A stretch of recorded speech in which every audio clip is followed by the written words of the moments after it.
In terms of your work as a teacher, you mentioned to me in passing, when we were speaking on the phone before this interview, that you also do consulting with corporations. Yes. Now, teaching Buddhist students and teaching, it was executives, wasn't it? Executive coaching and Executive consulting. coaching. Now, when I first thought of coaching executives, I was thinking that corporations were running the world, and if we want to change something, let's go talk to those people. But I don't think that was your idea here. I'd like to know how you're formulating things in that particular, because the teaching in that particular model's got to be extremely different. It's different, and the main difference is the difference between principles and applications. In Buddhism, a lot of Buddhist teaching is presented in terms of very deep principles. And we just mentioned death and impermanence, or loving kindness, or compassion, or cultivating attention as in meditation. Well, we also have the 3 marks of existence, like impermanence, suffering, and non-self, etc.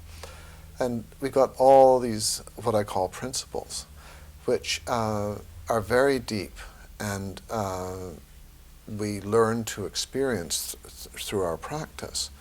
And then when we come to live our lives, because we have that experiential knowledge, we find applications for them.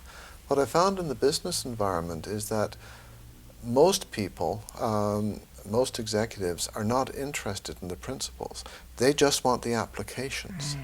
And so you have to give them tools and things they can use very quickly and immediately, not something that they have to cultivate over a long period of time. And that was a very, very definite difference in approach that I had to adjust to. And then over time, as they learn one application after another, they'll begin to get, some of them, not all of them, will get curious about the principles behind it, and then you can have a deeper conversation. After they've started experiencing shifts, they want to know more about what it is, where this comes from? Where it comes from, or understand it more deeply. When they see that the tools and the methods that I give them for having conversations or interacting with other people are actually effective, then sometimes they get curious. Right. That must have been interesting, distilling everything down to practical tools that have more immediate applications. Yeah, well, I'm still doing it. How long? When did you start doing that? About 10 years ago. So you've had 10 years of, because it's kind of an opposite practice. Has that affected your teaching?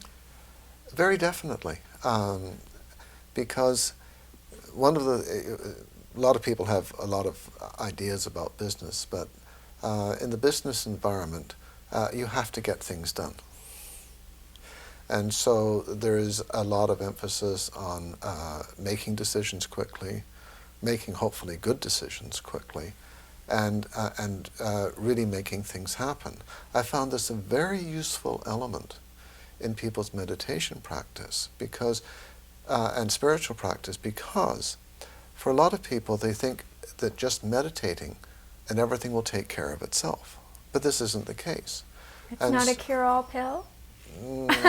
Not in my it's not experience. going to make everything all better. Oh, wow. Well, a lot of people would like to think so, but from my point of view, if your spiritual practice doesn't bring about actual changes in your behavior, how you interact with others, then it's very questionable what the real point of it is.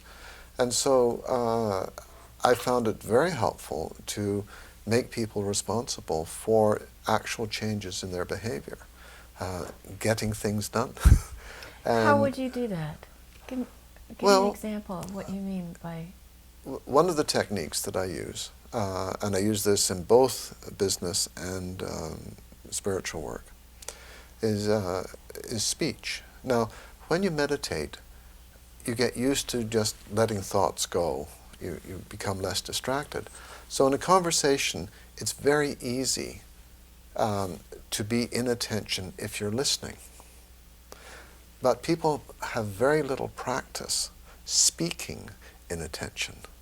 And most of the time, as soon as they open their mouths, their attention goes out the door. And they just are talking like anybody else. So I do two things to, I give them two instructions. And as I say, I give this to executives as well as to students. The first is, never say anything without taking a breath first. Mm. And the result of that is that you never interrupt anybody. I have to do that one. But there's another result, and that is people have to stop talking if they want to hear what you have to say. So that by taking a breath, you actually create the environment where people are going to listen to you.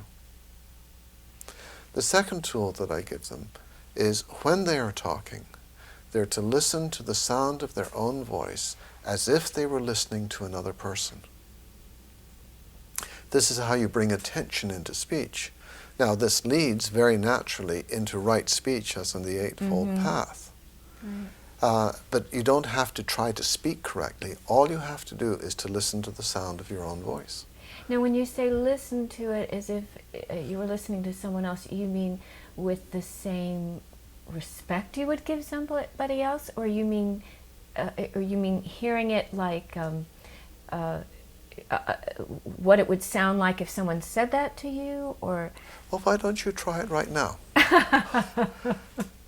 As you speak, listen to how you are speaking. Just listen to your own voice as if it were another person talking. And just ask me the next question, but try that as you're speaking. Well, I don't want to go to the next question yet, because this is very interesting. Do you notice how your voice has changed? I'm aware how the speed of my speech is slower. You know, that I'm aware of. Yeah. Well, sometimes it's slower, but there's also more thoughtful. And one woman who's part of a group I had in Orange County, I gave her this I gave the whole group this exercise, and she came into bed early for one of the meetings. I said, "So, how's that exercise going?" And she just looked at me and she said, "She never shuts up." Oh, talking about herself. Exactly. Oh, very and so good. it changed completely how she talked.